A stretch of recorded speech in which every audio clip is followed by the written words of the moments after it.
Hey students, coming back to my channel again, Education Hub Online. So today we are going to do class 9th ICSE Biology. So I am using this book. You can see this is Concise. I am using this Concise Biology class 9th. This is the new version. Old book, this means this book is same. ठीक है, ये पुरानी जो आपकी book है वो same है, लेकिन यहाँ नई वर्जन जो है इसके अंदर ये बुक का कलर चेंज हो चुका है और प्रिंट चेंज हो चुकी है, लेकिन अंदर कंटेंट वही है. तो मैं ये वाली बुक यूज़ कर रही हूँ. मैं आपको कंटेंट दिखा सकती हूँ चैप्टर का. देखो आपकी बुक में भी यही होगा. अगर आप सेरिना यूज़ कर रहे हैं तो ये देखो चैप्टर 1 चैप्टर 2 है, ये चैप्टर्स मैच कर सकते हैं. मैं ये बुक यूज़ कर रही हूँ तो ये देख सकते हैं. ठीक है, तो चैप्टर 1 बहुत ईजी है. अगर आप चाहते हैं मैं इस पर वीडियो बनाऊँ तो मैं बना लूँगी, but I am today I am going to start the chapter number 2, cell the unit of life. तो मैं बुक से बहुत कम पढ़ाती हूँ, लेकिन ये जो चैप्टर नंबर 2 है ये वाला, ये मैं आपको मैं नोट्स के थ्रू पढ़ाने वाली हूँ. सो हम स्टार्ट करते हैं. तो यहाँ देख सकते हो मैंने, मतलब आप इनको नोट्स कह सकते हो, रिवाइज नोट्स कह सकते हो, और रिव्यू कह सकते हो चैप्टर का. मतलब पूरी जो इस चैप्टर में से जो इम्पोर्टेंट थिंग है that I have taken. Okay, so हम स्टार्ट करते हैं. Cell the unit of life, हमारी लाइफ की यूनिट है. ठीक है, नाउ नोट्स कह सकते हो. Okay, what is a cell? तो सेल एक्चुअली होता क्या है? The smallest unit that can live on its own and that makes up all living organisms and the tissue of the body. Means जो cell होता है वो smallest unit, मतलब हमारी जो एक स्मॉलेस्ट यूनिट होता है. ठीक है, जो मतलब can exist on its own, जो एग्जिस्ट हो सकता है अपने आप. ठीक है, and that makes up all living organism, और सेल की मदद से पूरी living organism. That makeup living all organism मतलब ये है कि हमारे सब के सब जो लिविंग ऑर्गेनिजम्स है वो सारे के सारे सेल्स के थ्रू बने हुए. ठीक है, या compose of cells and the tissue of the body. हमारे बॉडी के जो टिश्यूज़ होते हैं एक्चुअली वो भी हमारे सेल से कंपोज हैं. या फिर और दूसरी डेफिनेशन कह सकते हो, the cell is the fundamental structural and functional unit of all living beings. सारे के सारे जो लिविंग है, I am not talking about the non living, I am talking about living beings, that all the living beings. ठीक है, which are all living beings are made up of cell. तो we can say that cell क्या है? Cell is a fundamental structural and the functional. देखो structural में हमारा ढांचा, हमारे बॉडी का जो ढांचा है वो किससे बना है? सेल से बना है. Okay, living plants. ठीक है, अब प्लांट्स भी कंपोज किससे हैं? ऑब्वियसली सेल से हैं, उनमें भी सेल प्रेजेंट होते हैं. और सेल इतने छोटे हैं that we can not see from the naked eye also. Naked eye से भी हम हमारे सेल्स नहीं देख सकते हैं. तो स्ट्रक्चरल यानी that we already know what is a structure. ठीक है, तो स्ट्रक्चर से हम पता कर सकते हैं that it is that our body is made up of cells. ठीक है, and functional unit of all living beings. functional means which functions, means हमारे बॉडी के अंदर जो सारे के सारे मतलब प्रोसेस होते हैं जो फंक्शंस करती है हमारी बॉडी पार्ट्स.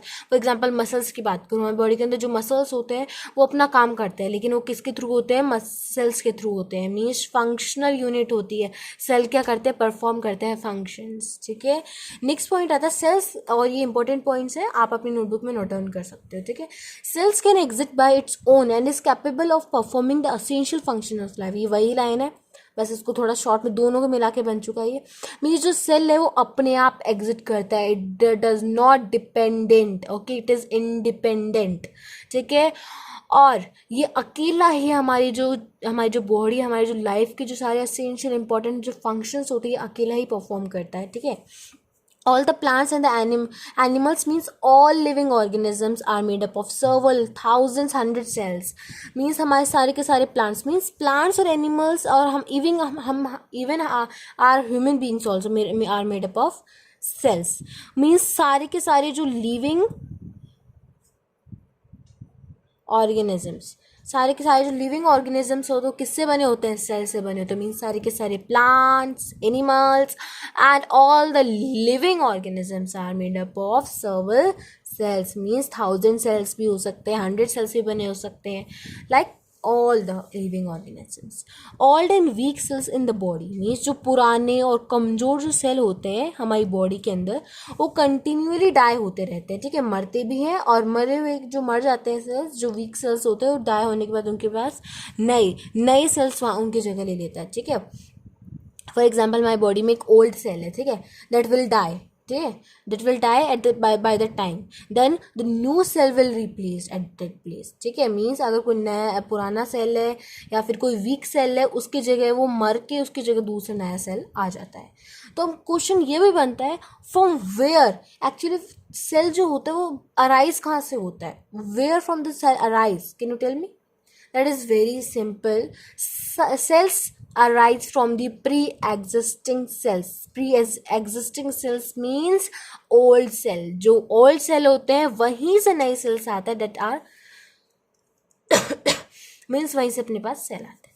ये एक इम्पॉर्टेंट थिंग है. जो रेड ब्लड सेल, अब सेल ही है ये रेड, लेकिन हमारी बॉडी के अंदर रेड जो ब्लड सेल्स होते हैं, वो जो रेड ब्लड सेल्स होते हैं वो क्या होता है, ये कितने दिन तक डाई, मतलब कितने दिन तक क्या होता है डाई, कब कितने दिनों बाद मरते हैं, 120 डेज तक इनकी लाइफ होती है. देन जो रेड ब्लड सेल्स होते हैं 120 डेज के बाद they will die. For instance die after means 120 days, maximum 120 days के बाद ही मरते हैं ये सेल्स इनकी लाइफ में. That you have to remember. Cells are so small that's microscopic. Microscopic means they are so small that we can't see even from the microscope also, we can't see from the naked eye also, that they can not be seen with the naked eyes. They are so small that we cannot see them by the naked eye also.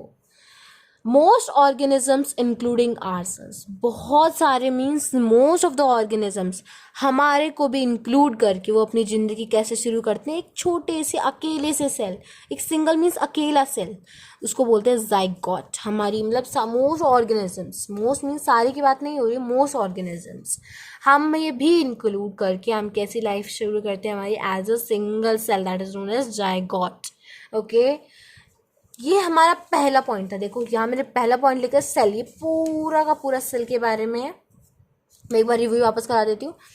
Okay, तो smallest unit क्या होती है, cell होता है. It can exist on its own, ठीक है. मैं पूरा रिव्यू करा सकती हूँ, शॉर्ट फॉर्म में करा, ठीक है, शॉर्ट में करा रही हूँ, ठीक है. और सारे के सारे हमारे लिविंग ऑर्गेनिजम्स हैं और हमारी बॉडी के जो टिश्यूज़ हैं वो सारे के सारे मीन्स सेल से ही बने हैं. जो सेल होता है ये fundamental structure of functional unit है हमारी लिविंग बींग्स का, ठीक है. और हमारी लाइफ के सारे ये हमारे जो सारी लाइफ के जो फंक्शंस होता है, essential functions, it performs it. Okay, all the plants even means all the living organisms are made up of the cells, means several thousand cells, ठीक है.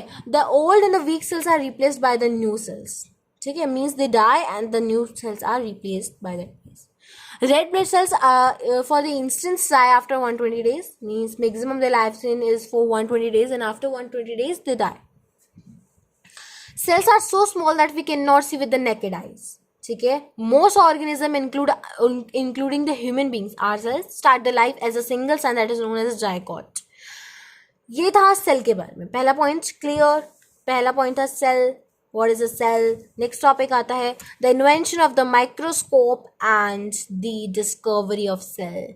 अब माइक्रोस्कोप का इन्वेंशन देखेंगे. Microscope that we use to see the small things and the discovery of cell, who discovered the cell and etcetera we are going to do. The first microscope was constructed by Dutch scientist Antony van Leeuwenhoek.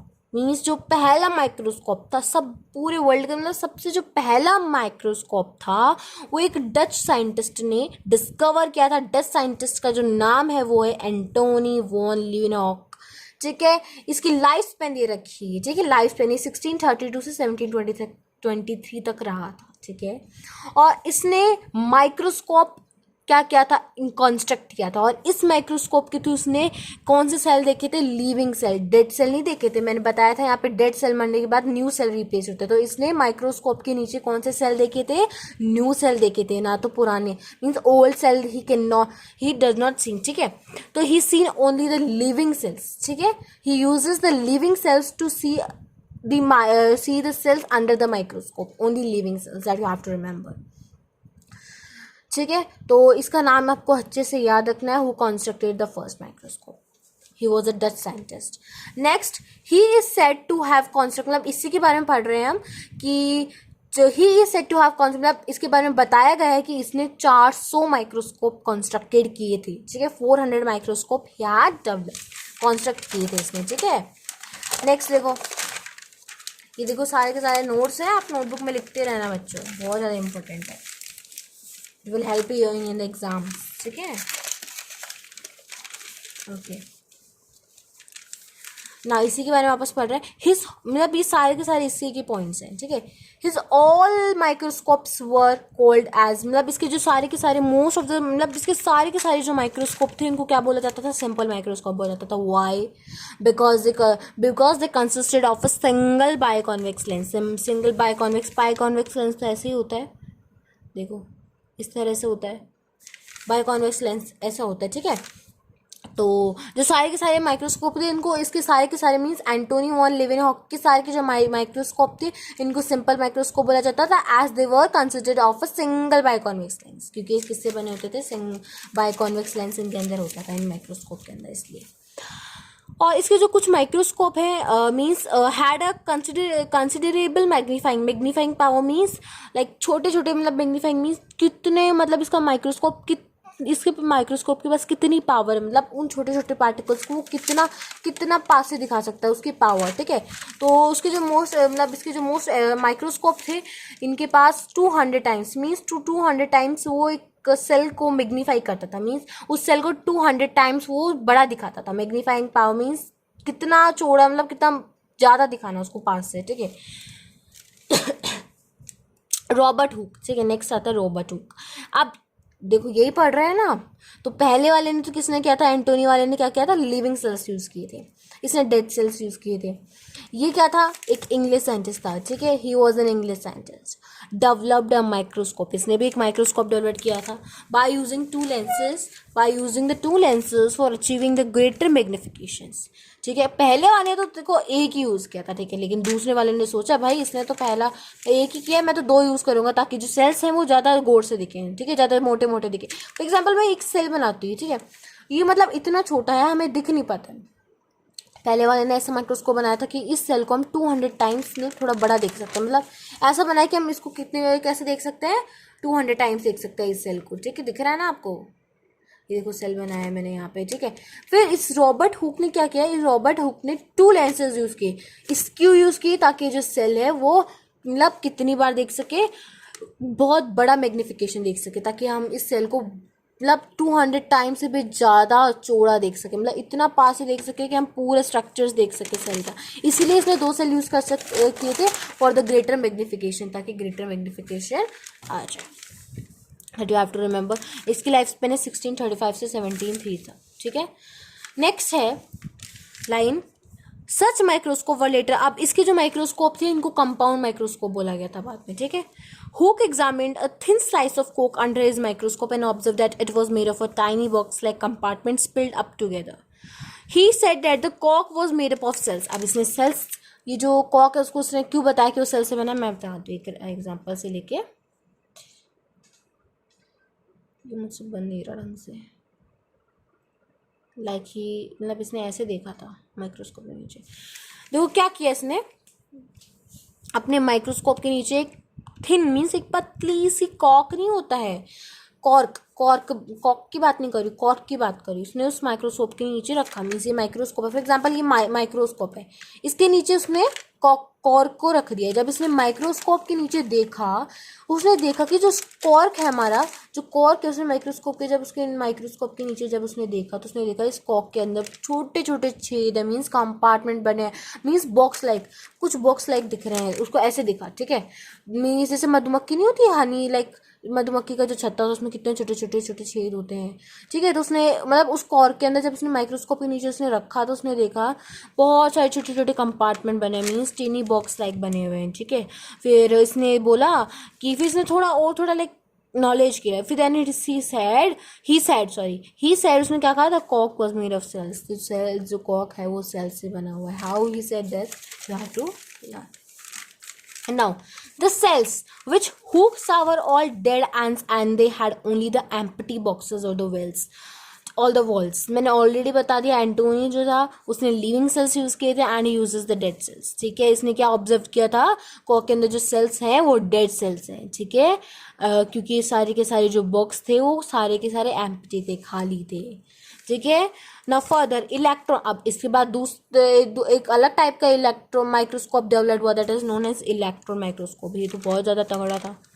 कितना मतलब 2 lakh times दिखाता है उसके sales को चौड़ा, means 2 lakh. उसने तो देखो इसने तो 200 टाइम्स दिखाया था, लेकिन इलेक्ट्रॉन माइक्रोस्कोप तो 2 लाख टाइम्स मैग्निफिकेशन पावर है इसकी, 2 लाख टाइम्स. कंपेयर करेंगे एक ordinary compound microscope. Compound microscope Robert Hooke के माइक्रोस्कोप को बोला जाता था. लेटर देखो कंपाउंड माइक्रोस्कोप इसके माइक्रोस्कोप बोला जाता था. समझ रहे हो ना बच्चों.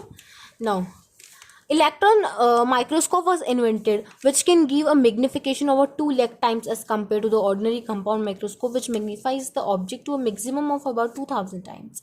अगर हम इलेक्ट्रॉन माइक्रोस्कोप और एक ऑर्डिनरी कंपाउंड माइक्रोस्कोप को कंपेयर करें तो जो इलेक्ट्रॉन माइक्रोस्कोप है वो 2 लाख टाइम्स एक मैग्निफिकेशन पावर है उसकी. अगर हम एक ऑर्डिनरी कंपाउंड माइक्रोस्कोप से कंपेयर करें तो सिर्फ उसकी कितनी मैक्सिमम पावर है चौड़ा दिखाने के लिए, मतलब थोड़ा गौर से दिखाने के लिए, ओनली 2000 टाइम्स, मीन्स बड़ा बड़ा मोटा मोटा दिखाने के. तो 2 लाख टाइम्स दिखाता है, लेकिन ये ओनली ऑर्डिनरी कंपाउंड दिखा है तो ये 2000 टाइम्स ही दिखाता है. नेक्स्ट आता है, देखो ब्लैक लाइन में लिखा है मैंने, the ordinary compound microscope uses light which is bent by glass lenses to magnify the image, while the electron microscope uses the beam of electrons which are bent by magnets. ये बहुत important है बच्चा, बहुत ज़्यादा important है. इसमें देखो क्या है, एक ऑर्डिनरी जो कंपाउंड माइक्रोस्कोप होता है कोई ऑब्जेक्ट को ऑब्जर्व करने के लिए वो क्या करता है, glass lenses, means glass lenses के थ्रू, मतलब ये क्या करता है, देखो ऑर्डिनरी कंपाउंड माइक्रोस्कोप क्या यूज़ करता है, लाइट यूज़ करता है. वहाँ मतलब उस माइक्रोस्कोप से लाइट आती है. अभी वो लाइट होती है, मैंने बोला था ग्लास लेंस होते हैं. ठीक है, कॉनकेव लेंस होते हैं, कॉन्वेक्स लेंस होता है. तो यहाँ इन लेंस की थ्रू जब वो लाइट आती है यहाँ से, और ये लेंस के थ्रू बेंट हो जाती है, और जब बेंट होती है तो हमें ऑब्जेक्ट मीन्स जो सेल है वो विजिबल दिखता है. मीन्स ये था ordinary compound, means it uses the light which is bent by the glass lenses. Why it is bent, अगर बेंट नहीं होगी तो कहाँ से दिखेगी इमेज. ठीक है, मैग्नीफाई द इमेज. ठीक है, वाइल का जो इलेक्ट्रॉन माइक्रोस्कोप था दैट मतलब 2 लाख टाइम्स उस ऑब्जेक्ट को बड़ा बड़ा मोटा मोटा दिखाता था. तो ये जो होता है वो इलेक्ट्रॉन्स नहीं होते, डाटा प्रोटॉन्स क्या होते हैं, पॉजिटिवली चार्ज होते हैं. इलेक्ट्रॉन्स क्या होते हैं, नेगेटिवली चार्ज पार्टिकल्स होते हैं. ठीक है, तो इन्होंने electrons, beam of electrons use किया. ठीक है, जो किससे बेंट होते थे, मैग्नेट के थ्रू. अब इलेक्ट्रॉन माइक्रोस्कोप के अंदर मैग्नेट होती है, मैग्नेट से बना होगा ना. तो जब मैग्नेट से बना होता था तो उस मैग्नेट के थ्रू क्या होता था, मैग्नेट के थ्रू वो light means the beam of electrons थी वो क्या हो जाती थी, बेंट हो जाती थी. ये था हमारा दूसरा पॉइंट. अब तीसरा पॉइंट आता है cell theory. Okay, now cell theory के हम देखो अब देखते हैं सेल थ्योरी में किसने की थी. 3 नाम है जो आपको अच्छे से याद रखने हैं, that is very important. Skeleton, श्वान एंड वर्चाउ, ये 3 हैं जिन्होंने क्या किया था, सेल की थ्योरी की थी. इन तो तीनों की वजह से जो सेल की जो मतलब पूरी कहानी है उसको सेल थ्योरी बोला जाता है. इन तीनों की वजह से, पहला और दूसरे ने सेल के बारे में, दोनों के बारे में इसने कुछ कुछ बताया. ठीक है, लेकिन दोनों ने जो मिलकर बताया तो किसी की चीज़ में एक कमी थी जो रुडोल्फ वर्चाउ ने कंप्लीट की थी. मीन्स मैथियस स्केलेटन, दी ऑर्डस श्वान, रुडोल्फ वर्चाउ. अब याद रखना, मैथियस मीन्स मैथियस जो स्केलेटन था वो एक जर्मन बॉटनिस्ट था. बॉटनिस्ट मीन्स जो प्लांट के बारे में स्टडी करता है. ये कौन था, श्वान जूलॉजिस्ट था, मीन्स जो एनिमल्स के बारे में स्टडी करता है. ठीक है, अब हम देखते हैं नेक्स्ट, तो होल्ड कर देती हूँ. ओके, अब इन तीनों ने मिलकर क्या क्या कहा देखते हैं, हम देखते हैं क्या क्या कहा था. Cells is the basic structure and the functional unit of living beings that you have already studied. I have tell already in this starting point. Means जो सेल्स होते हैं वो structural and the functional unit होते हैं living beings के. ये Rudolf वर्चाउ ने कहा था कि जो सेल्स है वो कहाँ से अराइज होते हैं. बहुत ज़्यादा इंपॉर्टेंट पॉइंट है, this is important point. Cell arise कहाँ से होते हैं, they arise from the pre-existing cells. Pre-existing cells means old cells, ठीक है। All living organism are compose of cells, ये सारे के सारे जो सेल्स होते हैं मतलब और सारे के सारे जो लिविंग ऑर्गेनिज्म होते हैं वो किससे कंपोज होते हैं, सेल से कंपोज होते हैं। All cells are alike in chemical composition and metabolic process, सारे के सारे सेल्स जो होते हैं अलाइक मीन्स सेम होते हैं केमिकल कंपोजिशन के, मतलब उनके अंदर प्रोटोप्लाज्म ये सारे के सारे मतलब केमिकल जो कंपोजिशन होता है वो सारे के सारे सेम होते हैं और मेटाबॉलिक प्रोसेस भी सेम होते हैं। तो देखो यहाँ पे मैं आपको दिखाती हूँ वाला, देखो मीन्स केमिकल कंपोजिशन के एग्जांपल ले सकते हो। देखो केमिकल जैसे here you can see, I will show you cytoplasm, ठीक है, रेटिकुलम, माइटोकॉन्ड्रिया, रिबोसोम्स, मीन्स ये सारे के सारे मतलब केमिकल कंपोजिशन कह सकते हैं, ये सब के सब इनके बारे में क्या हो, सेम हो, ठीक है। रेटिकुलम, एंडोप्लाज्मिक रेटिकुलम, ठीक है, साइटोप्लाज्म, ये सारे के सारे क्या है, मीन्स इन सब के ये सेम हो, इनके अंदर क्या है, सेम हो, ठीक है, ये हो सकता है, ओके। मीन्स ये केमिकल कंपोजिशन हो जाएंगे साइटोप्लाज्म, ये सब के सब किससे, साइटोप्लाज्म से बनते हैं, ठीक है। और मीन्स बहुत सारे सेल्स होते हैं ना लिविंग ऑर्गेनिज्म, मीन्स ये एक सेल है मेरे पास, फॉर एग्जांपल मेरे पास ये एक सेल है, ये दूसरा सेल है, तीसरा सेल है, ये प्लांट में फाउंड होता है, ये ह्यूमन बीइंग में है और ये एनिमल्स में, ये तीनों की तीनों बहुत अलग अलग सेल्स हैं, लेकिन जो सारे सेल्स होते हैं कहीं पे भी जो फाउंड होते हैं वो सेम होते हैं केमिकल कंपोजिशन में, मतलब इनके अंदर सेल मेम्ब्रेन बात करें, सेल मेम्ब्रेन की बात करें, साइटोप्लाज्म की बात करें, रेटिकुलम की बात करें, मतलब तो सारे के सारे जो केमिकल कंपोजिशन होता है सेम होता है, मेटाबॉलिक प्रोसेस में भी ये सेम होते हैं। The function of an organism as a whole is the outcome of the combined activities in the interaction of the constituent in cells, ठीक है। तो एक कोई भी ऑर्गेनिज्म के अंदर कोई फंक्शन कर रहा है, फॉर एग्जांपल मसल्स, मेरा हार्ट कांटेक्ट हो रहा है, रिलैक्सेशन होता है, जो मसल्स होती हैं वो भी अपना काम करती है, मतलब ये जो सारा का सारा जो होल मतलब इनका जो काम करता है ये किसकी वजह से होता है, सिर्फ सेल्स की वजह से होता है, ठीक है। अब सेल की शेप देखते हैं, बहुत सारी ये शेप होती है, मसल जो सेल्स होता है, हमारे जो मसल्स की जो सेल होता है उसका जो शेप होता है स्पिंडल शेप्ड होता है, ठीक है, स्पिंडल शेप्ड होती है। नर्व से देखो, गूगल पे सर्च करना स्पिंडल शेप आपकी जरूर आएगी, आप वहाँ से इमेजिन कर सकते हो। नर्व सेल कैसे होती है, इलांगेटेड होती है। आरबीसी कैसे होती है, ऑल शेप में होती है, क्यों लग रहा है आपको, ओवल शेप में होती है, ठीक है, आरबीसी। जर्म जो सेल होता है अपना, जो जर्म सेल होता है क्यूबॉइड शेप में होता है।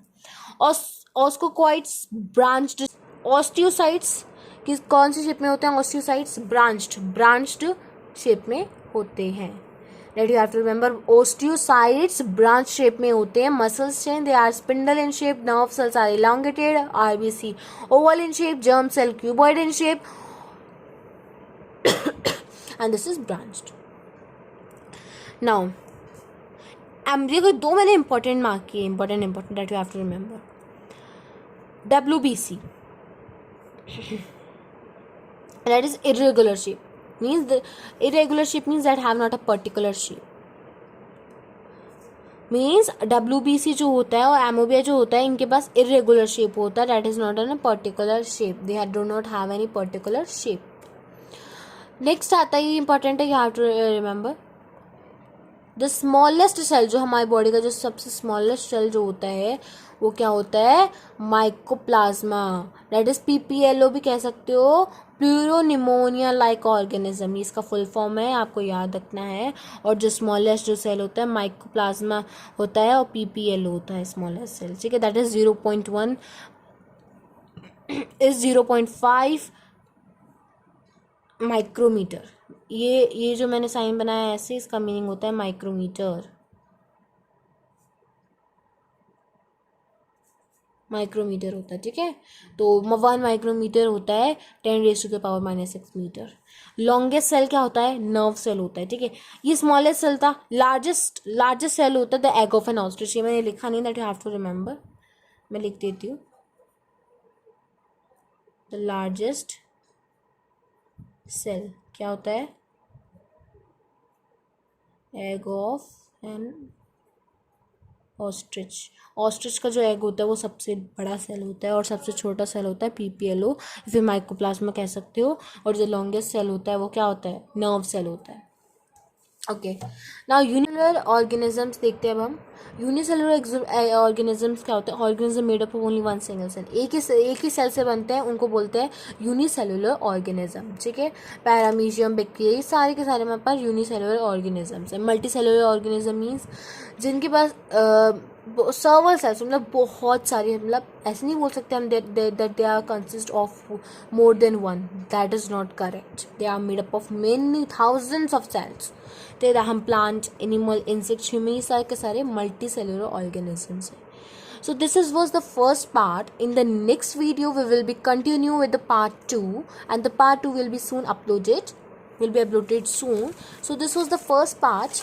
ठीक है, तो मैं इनका थोड़ा, आप इसको लिख सकते हो, तो मैं आपको दिखा देती हूँ थोड़ा सा। तो आप इसका स्क्रीनशॉट ले लो या फिर पोज करके लिख सकते हो, मैं थोड़ी देर रुक जाती हूँ। Okay, I had taken. Now this is next. Next you can take photo, screenshot.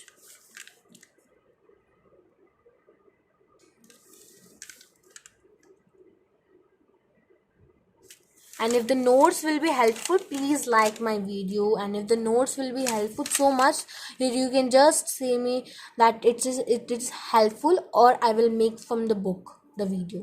So you can just see. So this was first part. Now next part will be uploaded soon. So if you like my video, and please subscribe my channel for that. So thank you.